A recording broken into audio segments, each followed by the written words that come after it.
kubana na Yesu iteka mu ijuru bidutera umunezero bikatwishimisha mw'isi ndumushyitsi sinzayihoramo ahubwo ndi mu rugendo runjyana mu ijuru.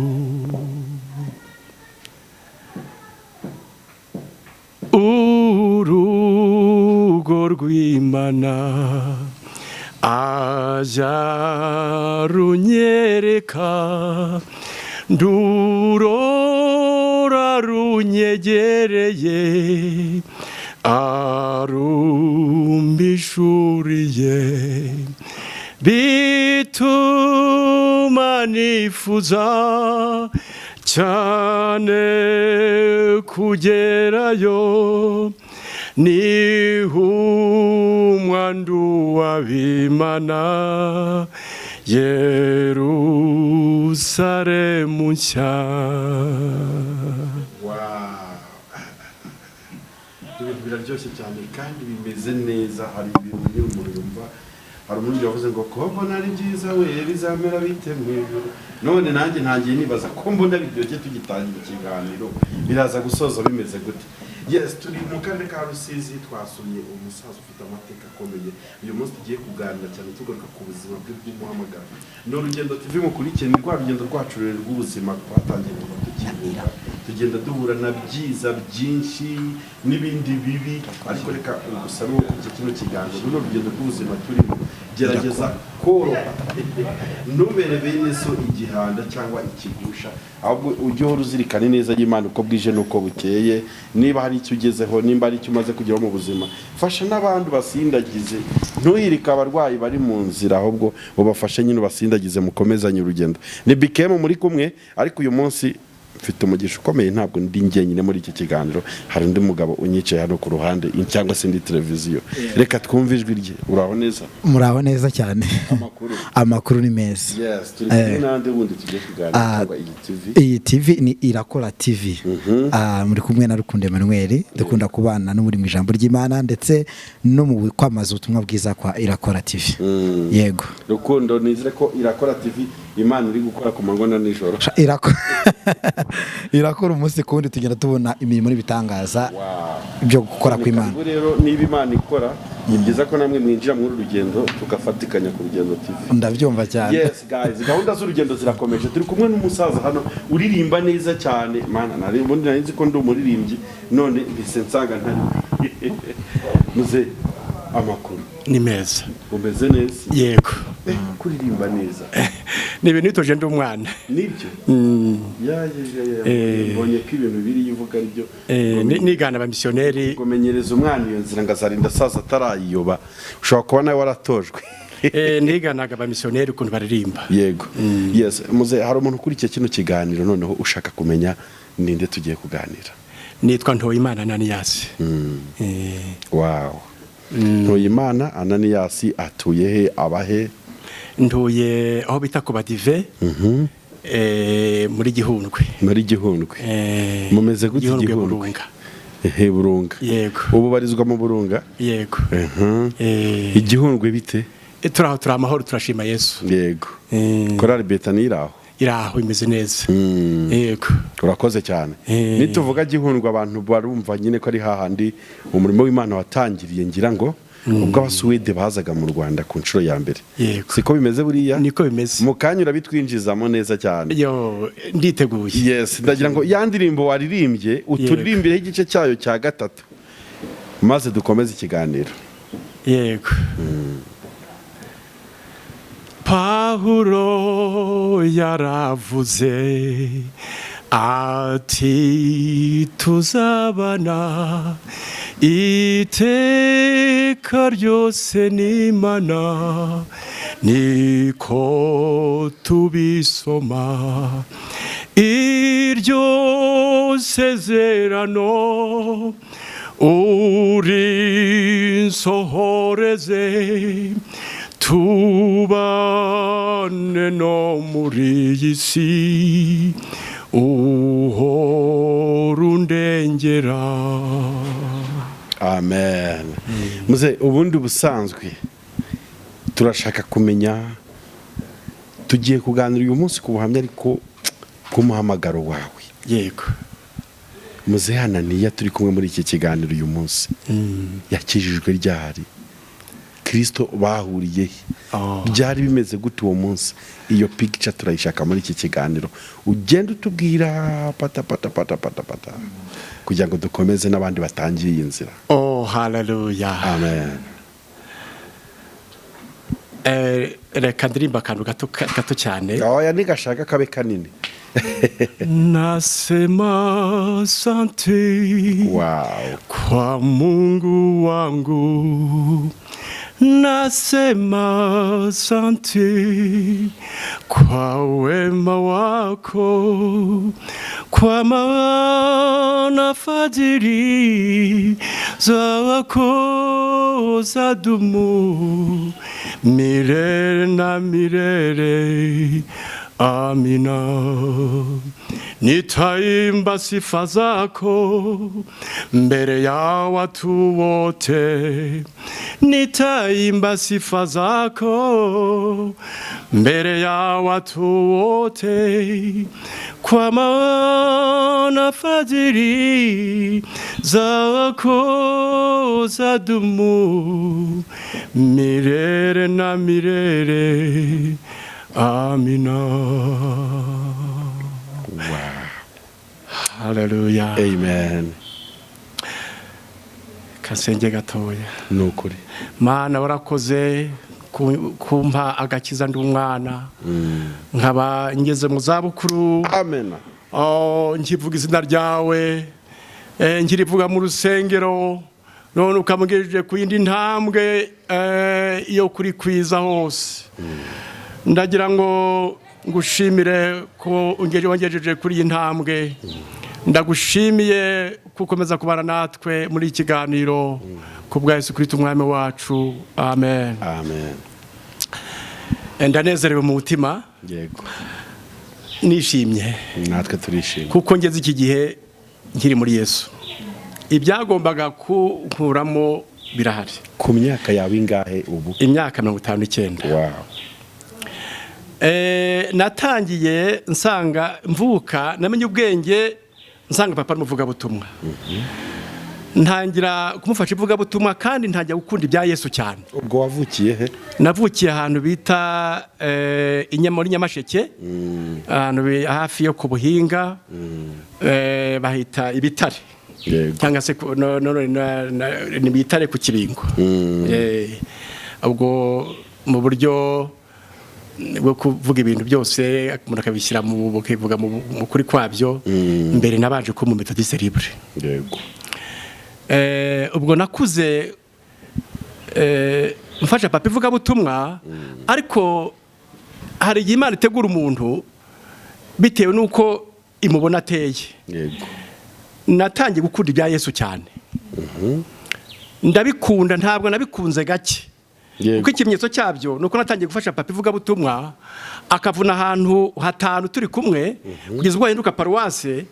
Ahantu yavunnye ahantu bita Gisakura, avuna ahantu bita Bushekeri, avuna ahantu bita Karambi, avuna ahantu bita Mashuhira, avuna ahantu bita Kagarama turi kumwe n'umudugudu we witwa Bitare wa gatandatu. Kuva ubwo ndetse nkiri umwana ndibuka ko natangiye kwigisha école de dimanche ndi umwana nk'abandi bana. Ndi umwana rwose ubona utakekera yuko yakwigisha abandi bana. Ariko kubera ko nari mbifitemo nabigizemo umwete mwinshi wo gukunda ibya Yesu, byari byoroshye. Yego. Nyuma yaho naje gukomeza gukura, igihe kiragera ntangira no kujya muri korali y'abantu bakuru, ntangira kuyobora ndi umwana, nyobora korali ndi umwana. Igihe cyaje kugera njya kwiga mu ishuri ry'abapantekote mu Ityazo. Ngezeyo nshima imico ya gipantekoti, batanya kudusobanurira iby'ubukristo neza, bavuga bati umuntu akwiriye kuba akijijwe neza, yarabatizwa mu mazi menshi, bati kandi umubatizo usobanura gupfa no kuzuka bya Kristo. Yego. Ikindi nababonye ku bapantekoti maze kuhagera aho mu Ityazo, nuko nasanze bafite ububyutse butandukanye n'aho narindi. Icyambere bari badusobanuriye umubatizo icyo ari cyo, numva binyinjiyemo, twebwe babatiza ku gahanga, numva ntibihuye. Hanyuma ikindi nababonyeho bari abanyamasengesho, bafite icyo bita prière na abondance, donc no kuvuga ngo bari abanyamasengesho buzuye, nkabona bo twebwe aho twari turi dusenga bukeya, uko twari tujyana n'amasengesho bita amahombi ya gukesha, bivuze mu Isiraheli ngo ni amasengesho atangira saa 3 kugera mu gitondo. Amakesha.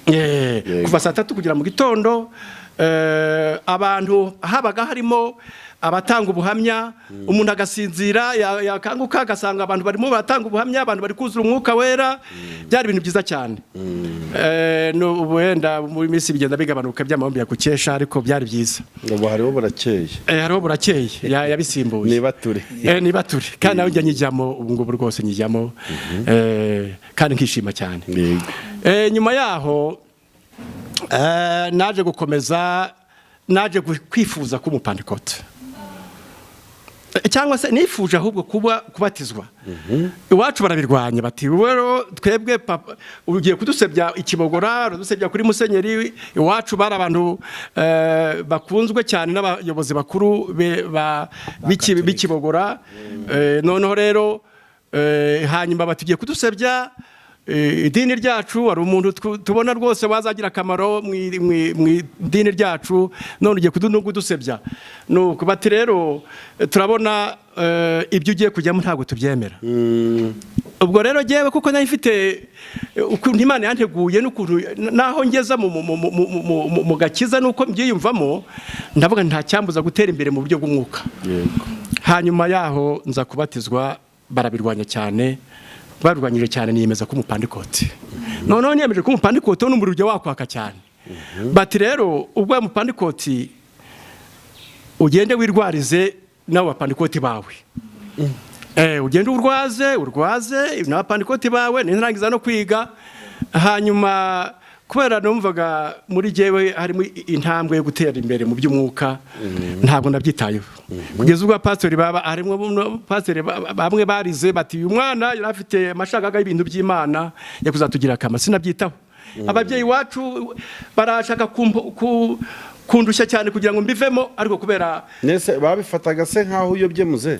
Babifataga nkaho nyobye, ariko naje igihe cyarageze abo batinyaga nibo babwiye bati uwo mwana ubwo ari by'Imana yasariyemo, akaba ari ibintu donc yasariyemo, nimumureke ntimukomeze kumutoteza cyane, kuko barantoteje kugeza ubwo banyimye saa 6 baratugaburiraga iby'ikigo, nimugoroba tukirwanaho. Ubwo byose barakupye, bamaze gukupa ubwo abanyeshuri bavuze bati saa 6 baratugaburiraga iby'ikigo, nimugoroba tukirwanaho, habaga dufite uturyo dukeya tugomba gucungana n'icyumweru cyose.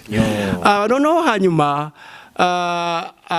abanyeshuri barareba tumva twamenye ibyawe, ujye uzana isahani tugenda dukata n'ibyo byacu bari bikeye. Umwe yashyira igishyimbo kimwe, urupahu rw'amamininwa, agace k'ubugari, hanyuma kugira ngo utazagira icyuba, kuko turabona ushobora gupfa. Ibyo bya saa 6 byari bikeya cyane. Nuko hanyuma rero nabaje no kugira isoni ntacyo murekeraho, ariko baranyiginga cyane, ndabyemera. Kajya n'ibiryo bipondaponza ukuntu mara iminsi mbirya, ariko nyuma yaho nibwo nyene bamaze kugarura ntuza ubwenge, bamaze kumva yuko bangarura iwacu mu rugo, baranyirukanye.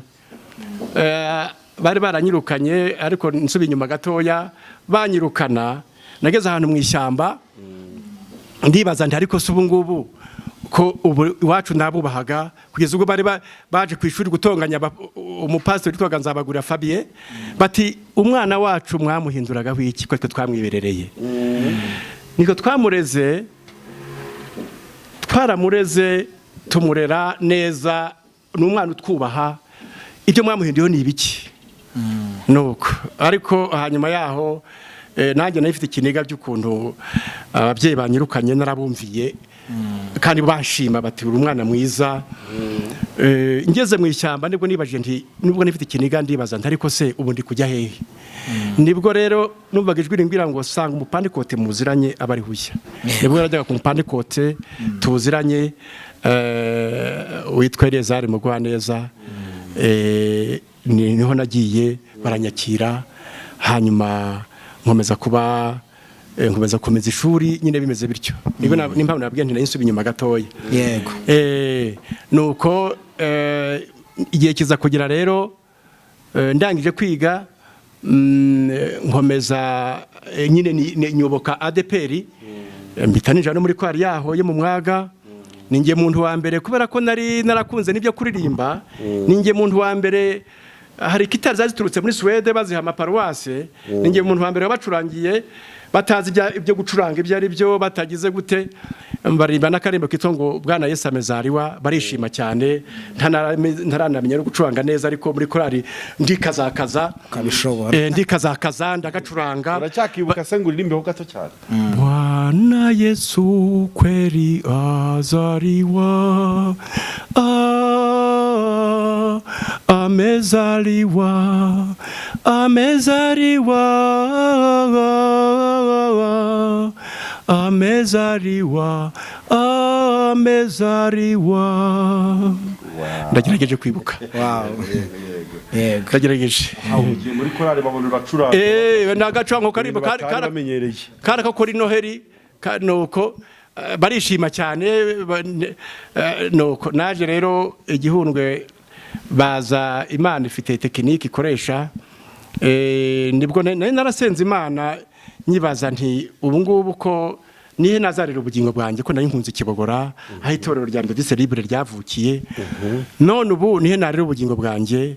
Hanyuma sinzi ko Imana biteguye ADPR itegura ibarizo ry'itorero kuko nari yagiye kwiga iby'imyuga cyari ikigo cy'imyuga irimo n'ububaji bategura toriye. Noneho bamaze kwitegura basaba pastori wacu witwa Yasoni. Rero barabajije bati muri aya maparuwasi yose twakuraho umuntu muzima ukijijwe kandi urangije kwiga iby'imyuga kandi witonda.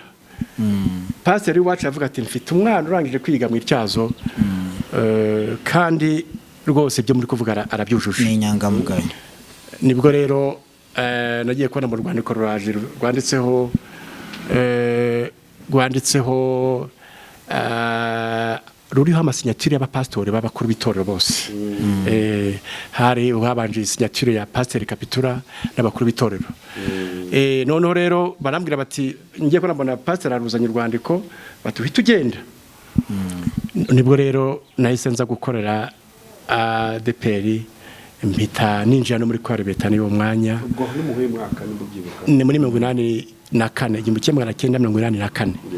Nese ninjira muri korari mu mwanya ntangira kuririmba byari ibintu rero nko kufata ifi ukayishyira mu mazi kuririmba ko nari bikunze cyane nuko rero umurimo ndawukomeza tuharirimba dukora n'ingendo nyinshi za korari.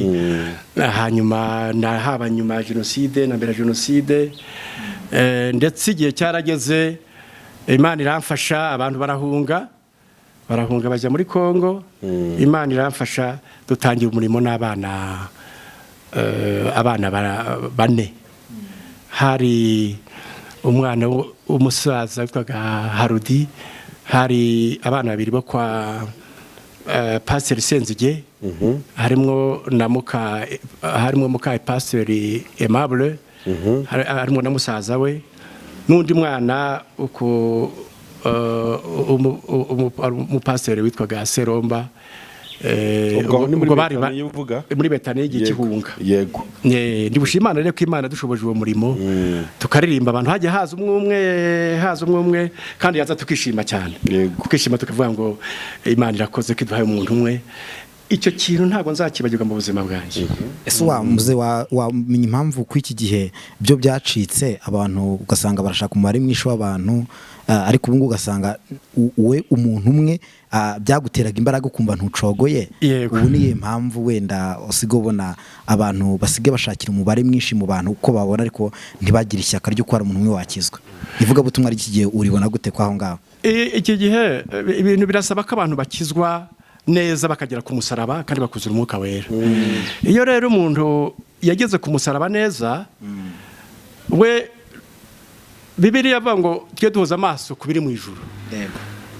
Hari abantu bashobora guhoza amaso ku biri mu isi no kwirebaho bati nzabaho gute n'ibiki byose kandi bakaba bakomeye no mu kwizera.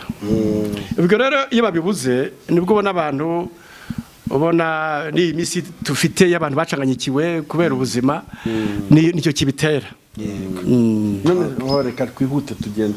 None wahuye n'abaswede gute?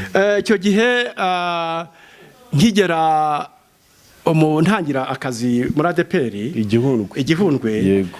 Natangiye kubana n'abazungu ba missionnaire. Nari ntuye ku rusengero nimugoroba nabaga ndi ku meza nabo turi gusangira ku meza. Kenshi twabaga turi gusangira ku meza. Noneho ndetse ntangira kumenya n'indimi zabo nkeya ndetse bari batangiye no kunyigisha nta ndirimbo z'igiswede se ngo turirimbire. Bari batangiye kunyigisha iyi ndirimbo ivuga ngo uhoraho muhantangazwa cyane. Mu cyongereza ni oh Lord my God, mu Kiswahili ni Bwana Mungu nashangaa kabisa. Iyo ndirimbo rero niyo yatangiye kunyigisha ndetse abashyitsi b'abaswede baza abazungu bakambwira bati ngwino uririmbe mu kirimi cy'iwacu abantu abashyitsi bishime. Ubwo ngahita nzanirukanka narimba abazungu bakishimba cyane nuko bakajya banabaza bati wabimenye ute n'iki nuko kozamo gato twumve gato cyane. Åstorget när jag den värld beskådde som du har skatt part med ditt maktus. Då brister själen gjort lovsang så. Åstorget då brister själen gjort lovsang så. Åstorget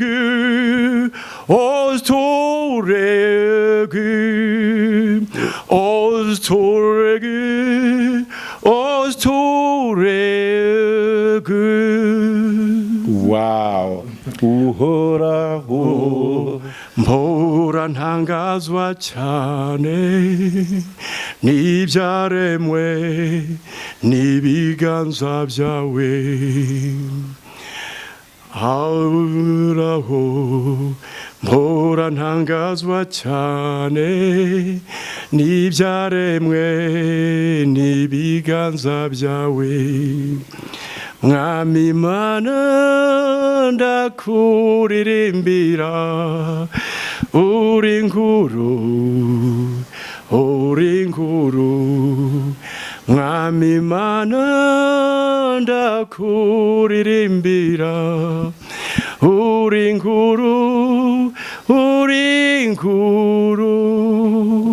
Bwana Mungu nashangaa kabisa nikifikiri jinsi ulivyo nyota nguru mu vitu vyote pia viumbavyo kwa uwezo wako.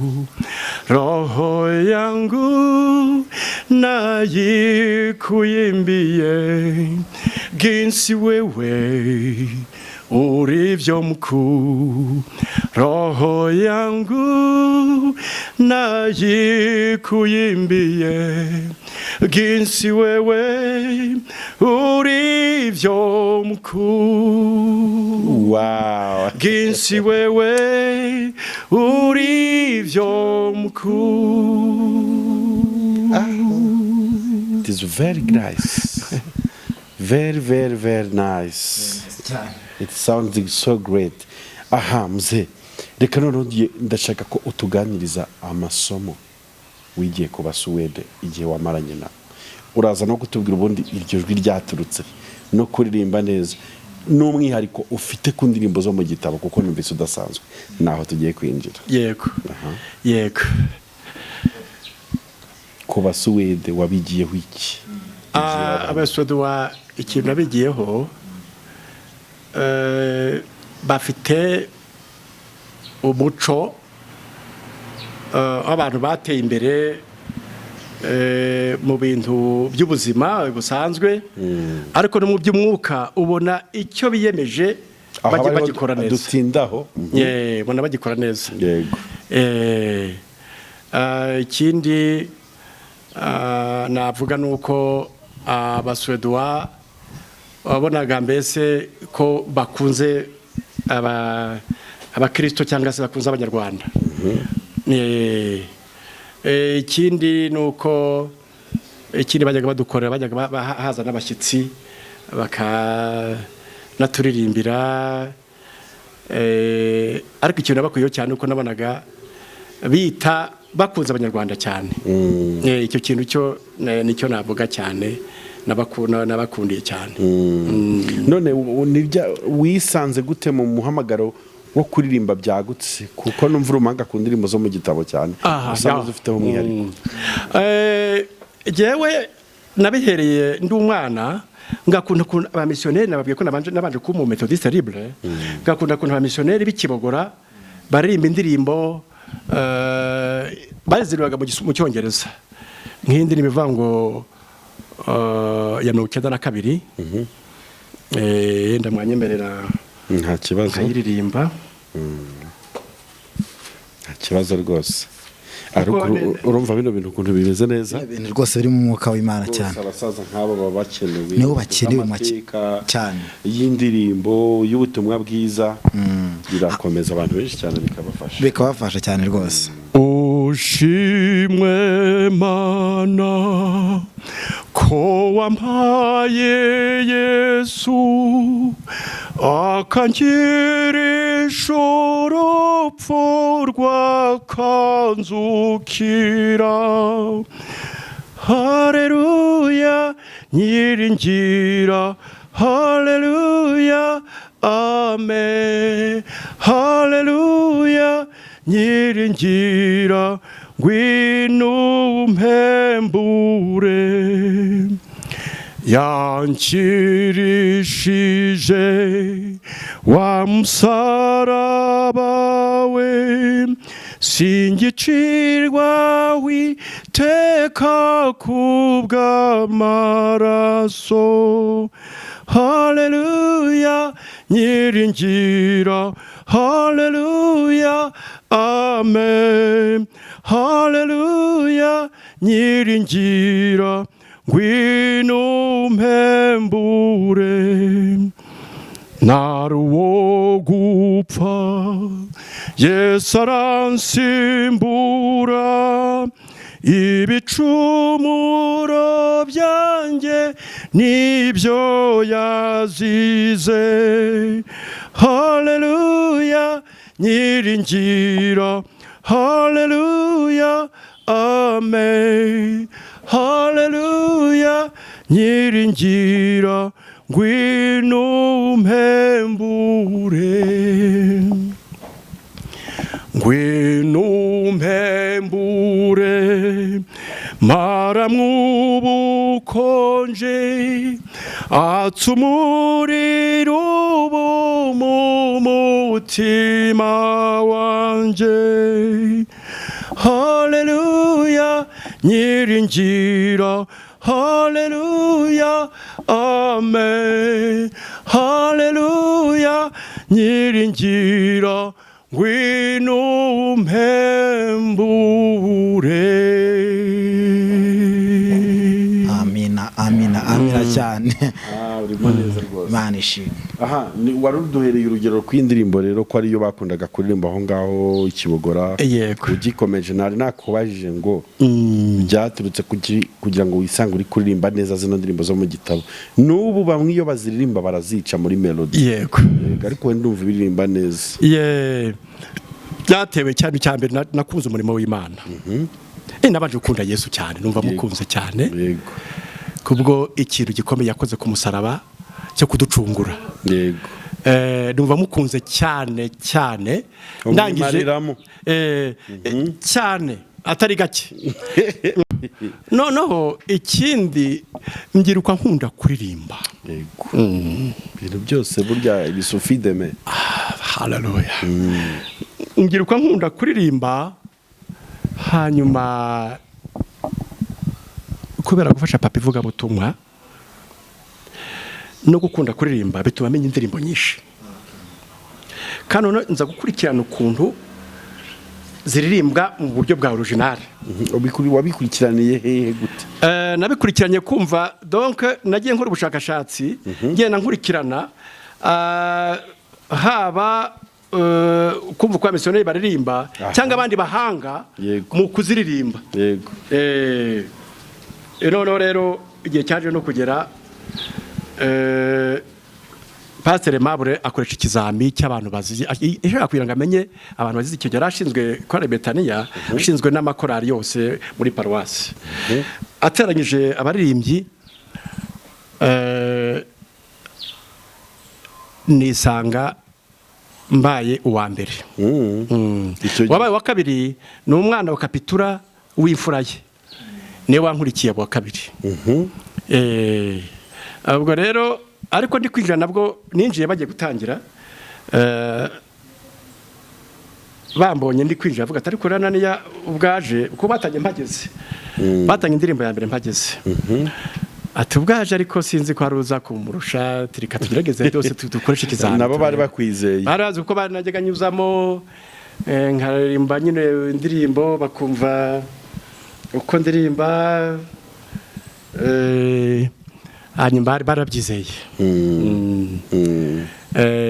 Mbese nuko nagize umuhamagaro wabyo. Yego. Hani ndimo nakundaga ivango Yesu ndagukunda cyane, ndakwihaye, nakundaga kwikoresha cyane. Yego. Ubwo se mu ndirimbo zo mu gitabo, indirimbo igikunda kuza mu mutima wawe ukunda gukoresha cyane kakunezeza niyi? Cyane niyo ngiye cyane. Niyo ndirimbo ukunda cyane. Aha dukomeze cyane, turimo turasatira n'umusozo w'ikiganiro cyacu. Yego. Hari icyo nifuza kumenya. Ese Betania yaje kugwira ute? Ko numva mwatangiye muri bake. Twatangiye turi bake. Bukeye haza kuza muri abo ko turi batanu, yari abana bane, bato cyane bari bato cyane, nanjye umugabo umwe. Bukeye haza kuza witwa Claude, yari umupasitoro, aza yagira ikibazo, asubira inyuma ajya mu bayisilamu, biranatubabaza cyane. Ariko niwe muntu wa kabiri, nako niwe muntu wa mbere waje dusanga. Bukeye akajya haza umwe tuza kugira nka mu bantu nka 20, tuguma turimba gutyo. Hano haza kubaho inkubiri yo kwirukana bagiye kugarura abantu bari muri Kongo ngo baze mu Rwanda. Hanyuma nibwo haje igikundi cyose cy'abakorari yose. Nibwo yaje noneho korari bagaruye n'ibyuma kuko barabitwaye. Hanyuma umurimo urakomeza. Ya ni byiza cyane. Ibyo ibintu genda bivugwa ukuri kwabyo. Yego. Kuko umukristo ntabwo genda avuga ibintu bitari byo cyangwa se abeshya, kandi byarabaye ku mugaragaro. Umuntu akoresha ukuri. Uko niko kuri. Niye ndirimbo ya Betania yakunze kukugarukamo cyane waturirimbira nk'igice kimwe?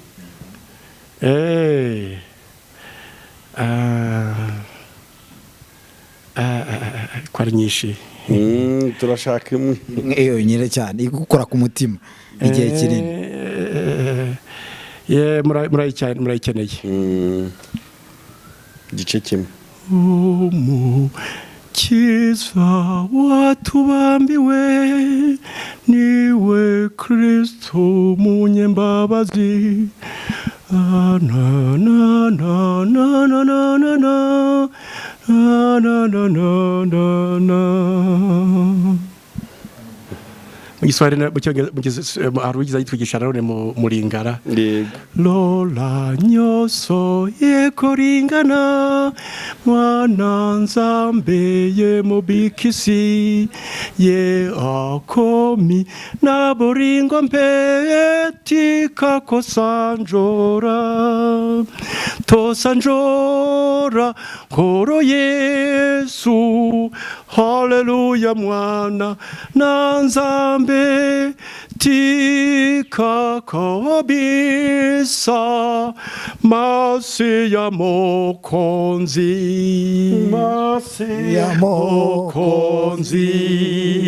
dore uryibo byasaza ngo bigende natwe twafashijwe.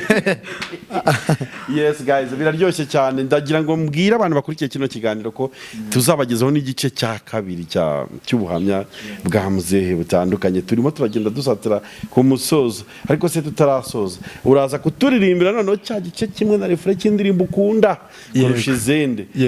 Abakindirimbo ariko tutaragira hano, ni nk'ube butumwa wumva waha abantu bose bafite amaguru kuririmbira Imana mayegesa nk'iki? Ubutumwa natanga kandi bunakomeye no kwimvamo umuhamagaro wo kuririmba, ariko umuhamagaro ugakurikirwa no kuba umuntu akijijwe neza.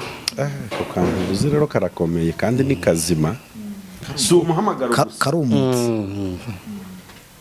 Uko ibyo bintu bimeze bityo ni ibintu bigenda neza, ukagenda urimba wumva uri muri haleluya rwose umeze neza. Ni umuhamagaro no kunyurwa nawo no gukizwa neza. Na Paul yabivuze ngo kubaha Imana wifatikanije no kugira umutima unyuzwe bivamo inyungu nyinshi. None muze hari umuntu kuri iki kino kiganiro ushobora kugukeneraho inama nyine nk'umuntu mukuru mu mwuka, ese yakubona ku adresse? Nitwa Ntoyimana Ananiasi. Nkaba mfite ni nomero zanjye za telefone. Yego rwose 078 3 08 43 88. Urakoze cyane. Urakoze cyane. Yandirimbo nona Yesu ndagukunda cyane akandeka ntayica muzehe sinamukira. Zigorora kundusha ntabwo yakorohera.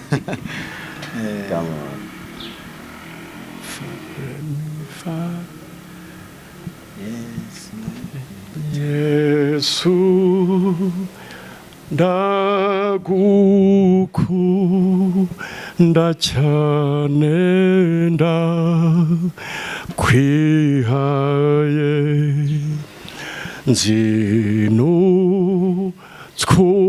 kwibyaha byanjye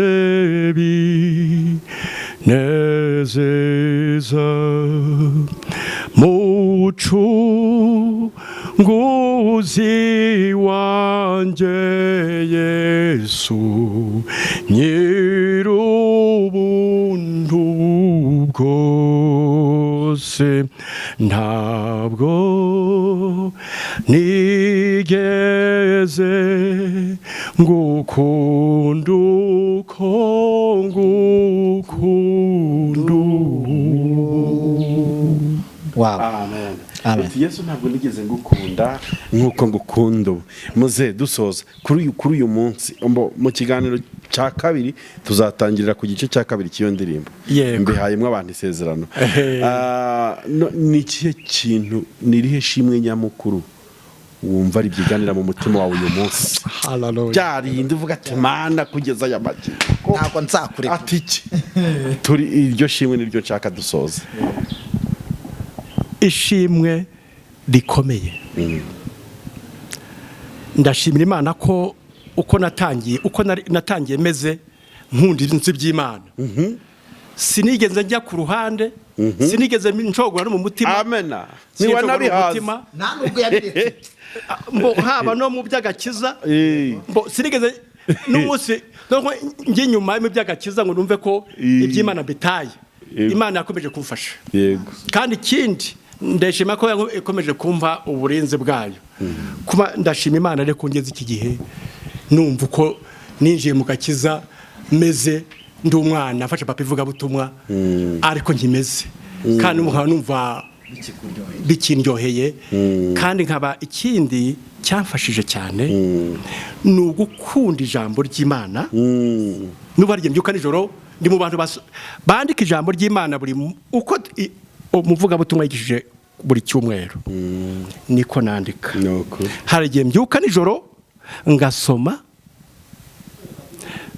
nagize nk'ibibazo nagira ku ijambo rihuye n'ikibazo nagize rinyurutse umutima ngahita ndekera nkaryama ntabwo ari igihe mfata n'iminota nka 45 cyangwa isaha yose nijoro mbyutse nijoro kandi ijambo ry'Imana rirandyohera